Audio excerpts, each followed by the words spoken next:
तो चलिए good morning Bharat में आगे बढ़ेंगे और बात समाजवादी पार्टी के सर्वे सर्वा अखिलेश यादव की करेंगे, जो इलेक्शन कमीशन के लिए कफन लेकर पहुंच गए। दरअसल मिल्कीपुर में हुए उपचुनाव और इस उपचुनाव में धांधली के आरोपों के बीच अखिलेश यादव का ये पैतरा क्या ये दर्शाता है कि अखिलेश यादव मिल्कीपुर उपचुनाव में अपनी हार मान चुके हैं। और दर्शकों, सबसे दिलचस्प ये, जब अयोध्या यानी कि फैजाबाद की सीट पर लोकसभा में समाजवादी पार्टी की जीत होती है तो ये इलेक्शन कमीशन बहुत शानदार रहता है, लेकिन जब मिल्कीपुर उपचुनाव के नतीजे और उससे पहले जो रुझान सामने आ रहे हैं उस पर अखिलेश यादव अब सवाल क्यों खड़े कर रहे हैं, रिपोर्ट आपको दिखाते हैं।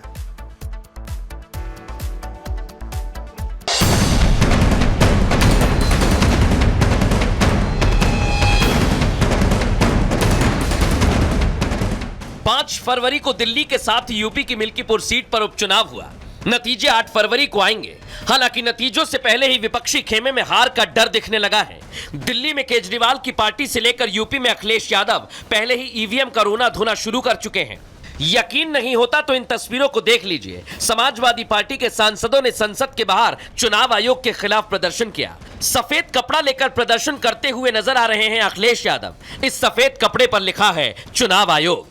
लोकतंत्र में मिल्कीपुर का चुनाव एक बहुत महत्वपूर्ण चुनाव होने जा रहा है। इसमें अनुभव मिलेगा कि आखिरकार चुनाव कैसे कराती है सरकार। कई 100 शिकायत करने के बाद भी चुनाव आयोग का पता नहीं लगा कि कहाँ चुनाव आयोग, इसलिए मजबूरी में हमें ये सफेद कपड़ा डालना पड़ रहा चुनाव आयोग। अखिलेश यादव आरोप लगा रहे हैं, चुनाव आयोग पर सवाल खड़े कर रहे हैं। हालांकि जब लोकसभा चुनाव में समाजवादी पार्टी ने सीटें जीती तब अखिलेश ने कुछ नहीं कहा था। अयोध्या जीतने पर फूले नहीं समाने वाले अखिलेश यादव को भला अब काउंटिंग से पहले ही कौन सा खौफ खाया जा रहा है। अखिलेश यादव भाषा की मर्यादा तोड़ रहे हैं। चुनाव आयोग पर जिस तरह की जबान वो बोल रहे हैं वो दुर्भाग्यपूर्ण है। जब यूपी में 37 सीटें जीत गए तब तो चुनाव आयोग बहुत अच्छा था। 6 महीने पहले इलेक्शन कमीशन हिमालय पर था, अद्भुत था जब जीत गए थे 42 सीट। आज वो मर गया, 6 महीने में ही मर गया। नाक का सवाल बनी मिल्कीपुर पर वोटिंग से पहले भी माहौल गरमाया था, वोटिंग के बाद भी बवाल जारी है। 8 फरवरी को ना जाने क्या बखेड़ा होना बाकी है। राजधानी दिल्ली की बात करें तो कई एग्जिट पोल में बीजेपी सरकार बनती दिख रही है। 27 साल का सूखा खत्म होता देख बीजेपी खुश है तो आम आदमी पार्टी सिर्फ फुटअव्वल से गुजर रही है। जिस राज्य में हारते हैं या हारा हुआ खेल इनका होता है तो ये ऑपरेशन लोटस शुरू कर देते हैं। दिल्ली में चुनाव हार रहे हैं और जब ये देख रहे हैं कि हम चुनाव हार रहे हैं तो इन्होंने 7 हमारे विधायकों को 15-15 करोड़ रुपए के ऑफर दिए हैं। देखिए, संजय सिंह जिस प्रकार का बयान दे रहे हैं वो निहायत ही घटिया बयान है और ये आम आदमी पार्टी की राजनीतिक नौटंकी बाजी है। अब जब उनको दिखाई दे रहा है कि दिल्ली से वो बेदखल हो रहे हैं तो वो इस तरीके के अनर्गल आरोप लगा करके अब दिल्ली के साथ जो 10 साल उन्होंने दुर्दशा की उसकी जिम्मेदारी से बचना चाहते हैं।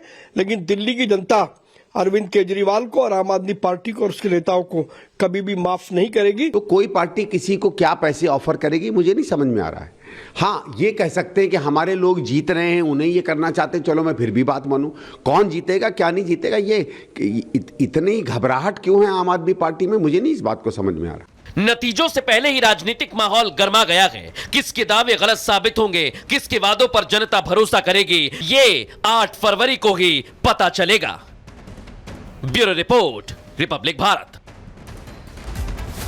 दर्शकों, तिरुमाला तिरुपति देवस्थानम के सामने इस बीच अगर सबसे बड़ा कोई सवाल उठ रहा है तो यही सवाल है कि आखिर गैर हिंदुओं का क्या काम है मंदिर के बोर्ड में। दरअसल आंध्र प्रदेश की बीजेपी ने यह मांग उठाई है बोर्ड से कि जितने भी गैर हिंदू कर्मचारी हैं इस बोर्ड के अंतर्गत उनको या तो बाहर का रास्ता दिखाया जाए या तो कोई वैकल्पिक मार्ग तलाशा जाए, जिस पर अब बहस बहुत तेज हो चुकी है।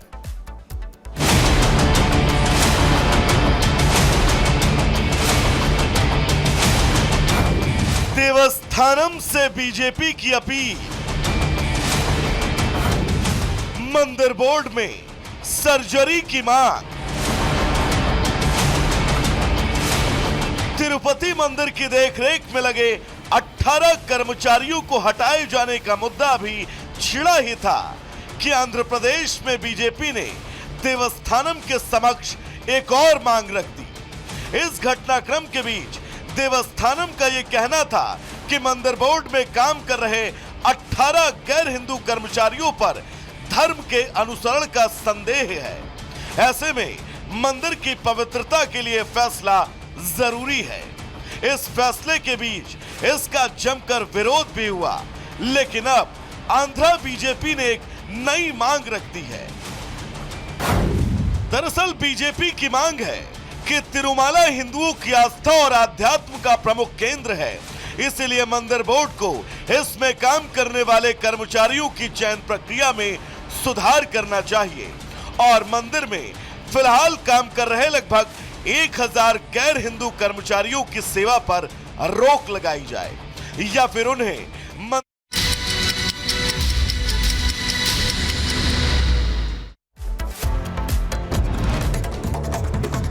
महाराष्ट्र के पिपरी चिचवड़ में कपड़े और जूते की दुकान में आगजनी में 3 दुकानें खाक, आग लगने से लाखों का नुकसान। उत्तर प्रदेश के लखीमपुर खीरी में फसल काट रहे किसान को तेंदुए ने उतारा मौत के घाट, किसान की मौत से परिजनों में कोहराम। रायबरेली में अनियंत्रित ट्रक ने कार सवारों को मारी टक्कर, हादसे में कार सवार सभी लोग बाल बाल बचे। महाकुंभ में स्नान करके वापस लौट रहे थे कार सवार। उत्तर प्रदेश के बुलंदशहर में अनियंत्रित होकर पलटी तेज रफ्तार ट्रैक्टर ट्रॉली, हादसे में ट्रैक्टर के नीचे दबने से चालक की दर्दनाक मौत। एटा में जानवर के टकराने से बाइक में भीषण आग, बाइक सवार दंपत्ति ने भागकर बचाई जान, हादसे में पति पत्नी गंभीर रूप से घायल। मैनपुरी में तेज रफ्तार का कहर, 2 बाइक की आमने सामने टक्कर, हादसे में बाइक सवार 5 लोग गंभीर रूप से घायल। मध्य प्रदेश के गुना में श्रद्धालुओं से भरी ट्रॉली पलटी, 25 से ज्यादा लोग घायल। राजस्थान के 12 में दर्शन करने जा रहे थे श्रद्धालु। ग्रेटर नोएडा में पुलिस और बदमाशों के बीच मुठभेड़, पुलिस ने 3 बदमाशों को गिरफ्तार किया। मुठभेड़ के दौरान गोली लगने से 2 बदमाश घायल।